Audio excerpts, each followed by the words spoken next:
Welcome back. I'm Professor Nam, the one who ruins your Instagram fantasies of Japan one video at a time.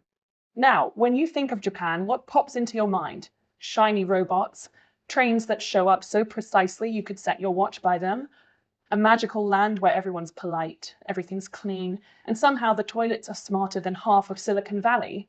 Yeah. Well, let me break the news. That's the brochure version. Because behind those neon lights of Shibuya, past the cherry blossoms, and just a few blocks away from your favorite sushi bar, there's a story nobody really tells you. Unless, of course, you stumble onto this channel. And that story is poverty. Yes, in the third largest economy on Earth, people are quietly starving in silence. But wait, Japan's poor? Isn't this the country of the economic miracle? The miracle must have expired, my friends, and no one bothered to tell the tourists. Because while the government keeps selling the illusion of a labour shortage, what they actually have is a shortage of honesty. People want to work, but the jobs don't want them. And guess what happens next? Spoiler, it isn't a Studio Ghibli ending. So today we're peeling back the carefully lacquered layers of Japan's perfect facade to see the cracks underneath. And fair warning, once you see this, you can't unsee it. But hey, that's why you clicked, right? Stick around, because what I'm about to show you will change the way you look at Japan forever. And before we get too deep into it, hit that subscribe button, because unlike Japan's wages, this channel only goes up.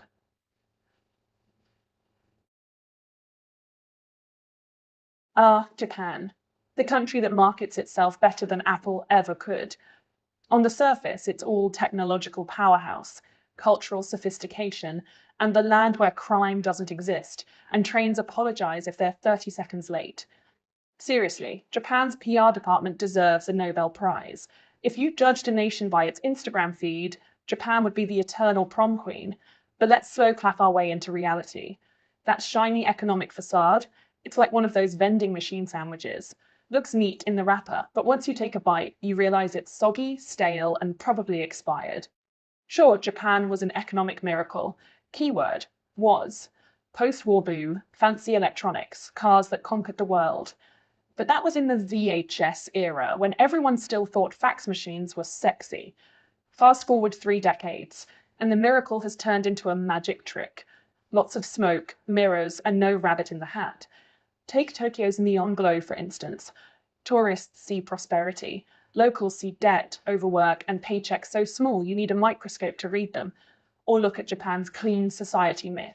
Yes, the streets are spotless, but only because people carry their trash home, metaphorically and literally.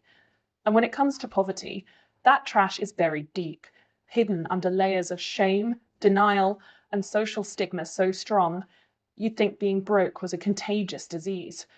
Here's the uncomfortable truth. Japan's perfection is curated. The harmonious society is less about harmony and more about everyone quietly pretending the cracks don't exist. Poverty doesn't fit the aesthetic. Homelessness? Move along, sir, you're ruining the cherry blossom view.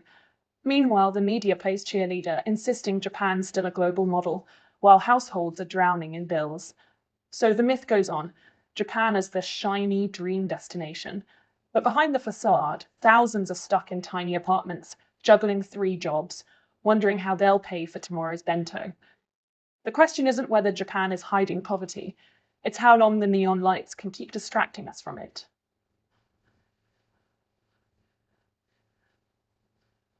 Here's the part of Japan's glossy postcard they forgot to print.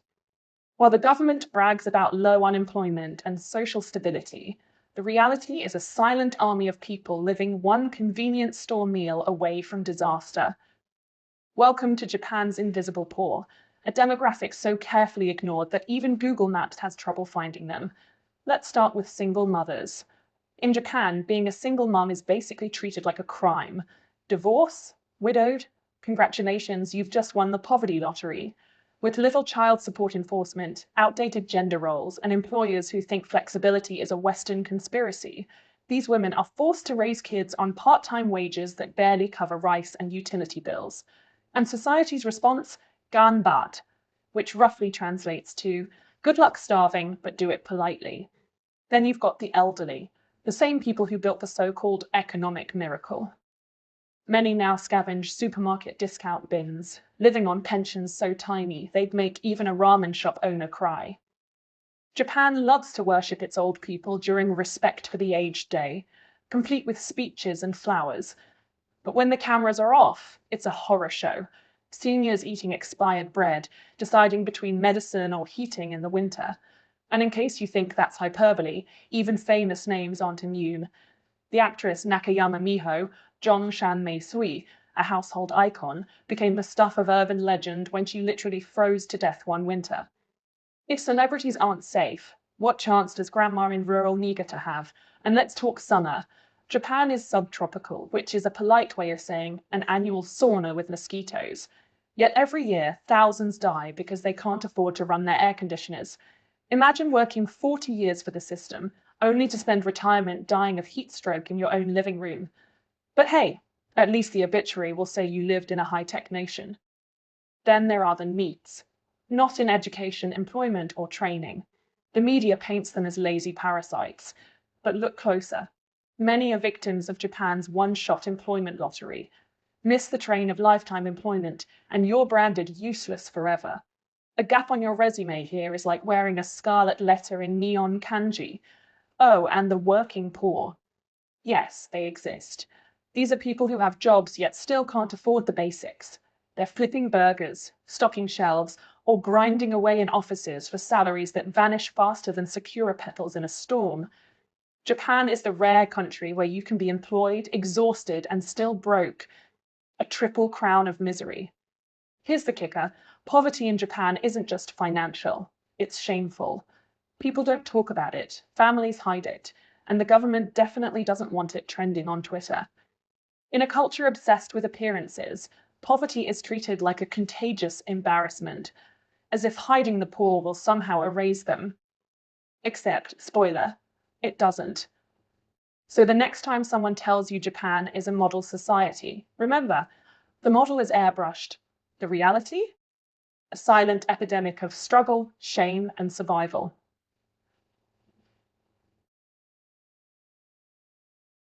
Japan loves to tell the world it has a safety net.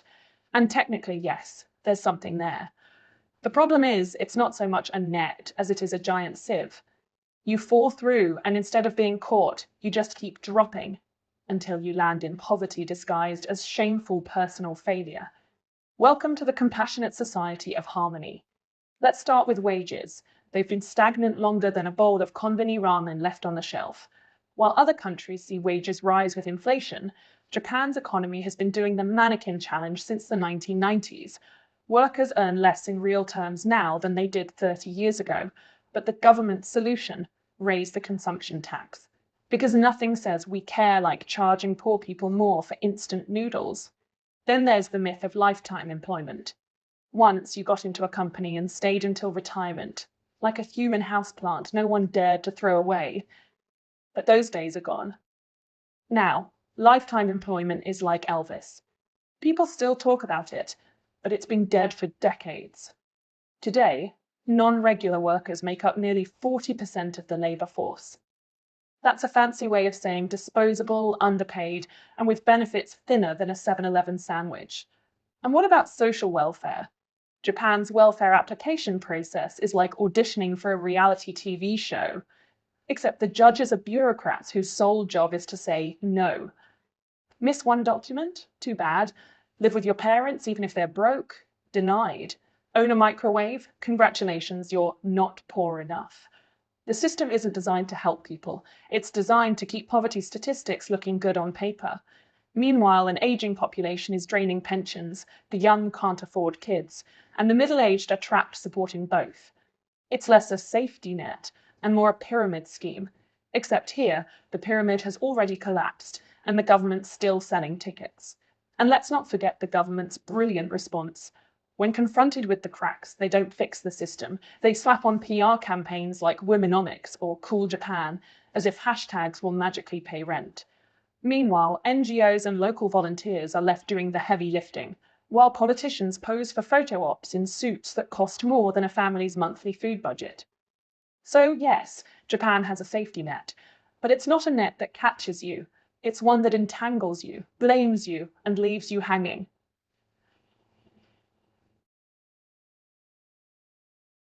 It's easy to talk about poverty with numbers. X% of households below the poverty line. Y% of elderly can't survive on pensions. Numbers make everything neat, clinical, and, most importantly, ignorable. But poverty in Japan isn't just a spreadsheet problem. It's a human tragedy played out in cramped apartments, dark alleys, and increasingly, morgues. Let's start with mental health. Japan already has a reputation for overwork-related suicides. Karoshi is practically a brand name. But add poverty into the mix, and you've got a psychological cocktail strong enough to knock down even the most resilient salaryman. Depression, anxiety, hopelessness, all of it silenced by a culture that thinks talking about your feelings is as shameful as forgetting to bow. Therapy? Too expensive. Medication? Maybe if you skip dinner for a month. And then there's social isolation. Japan is already the world champion of loneliness, with its hikikomori, people who lock themselves in their rooms for years. Poverty supercharges that isolation. Imagine being broke, alone, and ashamed in a society that worships success and harmony. It's not just lonely, it's lethal. Enter kodakushi, or lonely deaths. Elderly people dying alone in tiny apartments, their bodies found weeks later when the neighbors finally complain about the smell. Nothing says social harmony like decomposing alone with your TV still on. The ripple effects don't stop there. Poverty is hereditary in Japan, not because of genetics, but because of the system. Kids born into poor families often can't afford cram schools, which means no good university, which means no good job. Congratulations, you've just been drafted into a multi-generational cycle of despair. It's like a relay race, except instead of passing a baton, you're passing debt and hopelessness. And don't forget the geography divide. In Tokyo, poverty hides in plain sight. People crammed into tiny, decaying apartments, hoping nobody notices.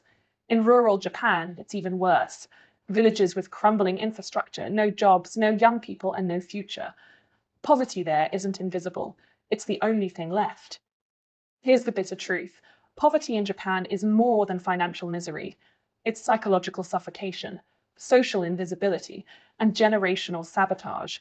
And the tragedy is, it doesn't show up on Japan's glossy tourism posters or GDP graphs, but it shows up in the lives cut short, the children left behind, and the silence of neighbors who pretend nothing is wrong. So the next time someone tells you Japan is the land of harmony, remember, it's also the land of invisible suffering. And unlike cherry blossoms, this darkness doesn't disappear in 2 weeks.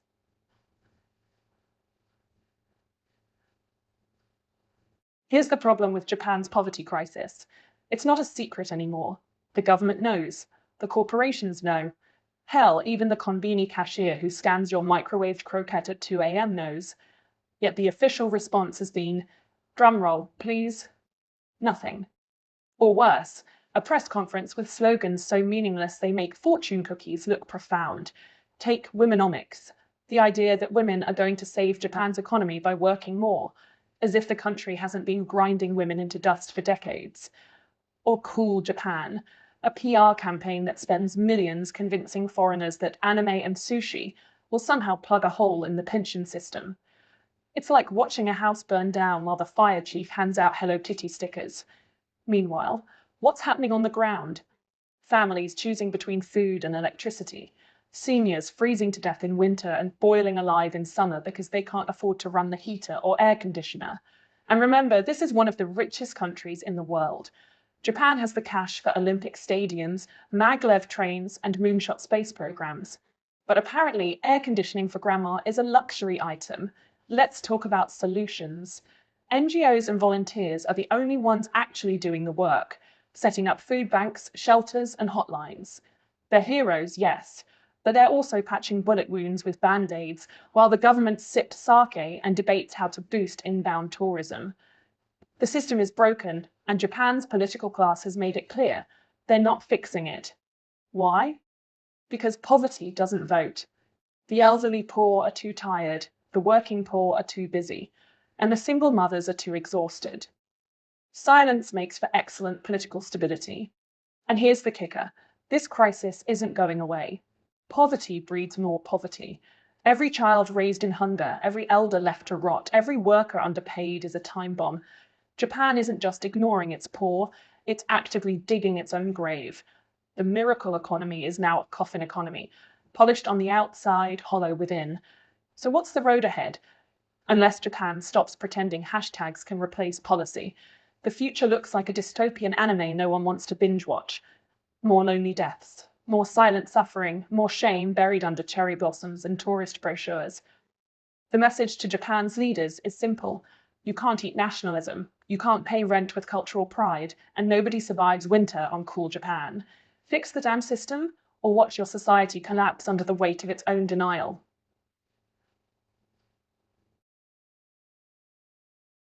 Let's not sugarcoat it. Japan's hidden poverty isn't some quirky cultural flaw. It's a national disgrace wrapped in polite bowing and shiny neon lights. This is a country that once bragged about being the world's second richest economy. Now it's a place where grandmothers freeze to death in winter and children grow up malnourished, while bureaucrats sip green tea and write reports about social harmony. Harmony my ass. Japan's leaders love to stand on the global stage and talk about resilience, discipline, and innovation. But what resilience is left when people are literally choosing between medicine and food? What discipline is worth bragging about when workers grind themselves into early graves for wages that wouldn't pay rent in Bangkok? And innovation? Please. If innovation means another anime-themed tourism campaign while the poor rot in silence, then Japan has redefined the word into farce. Here's the unvarnished truth. Poverty in Japan is state-sponsored neglect. The government isn't failing to fix it. It's deliberately ignoring it. Why? Because poor people are politically useless. They don't donate, they don't lobby, and most of them don't even have the energy to protest. They die quietly, which makes them the perfect citizens for a government obsessed with stability over justice. And let's kill the last illusion. This isn't just a problem for the marginalized. Poverty is contagious here. One wrong career move, one divorce, one illness, and congratulations. You've joined the invisible ranks. Japan doesn't have a middle class anymore. It has a precarious class, tiptoeing over a cliff while pretending everything's fine. The next collapse won't come from an earthquake or tsunami. It'll come from the silent implosion of a society that abandoned its own people. So the next time someone gushes about Japan's politeness, its safety, or its shiny bullet trains, remember, those trains are running on tracks built over human suffering. Remember the grandmothers who froze, the workers who starved, the children who inherited nothing but debt. Remember that beneath the polished facade is a country rotting from the inside out. And if you're still not convinced, ask yourself this: what's more terrifying, a Japan in decline or a Japan in denial? Subscribe, because unlike Japan's poverty problem, this channel doesn't get swept under the rug.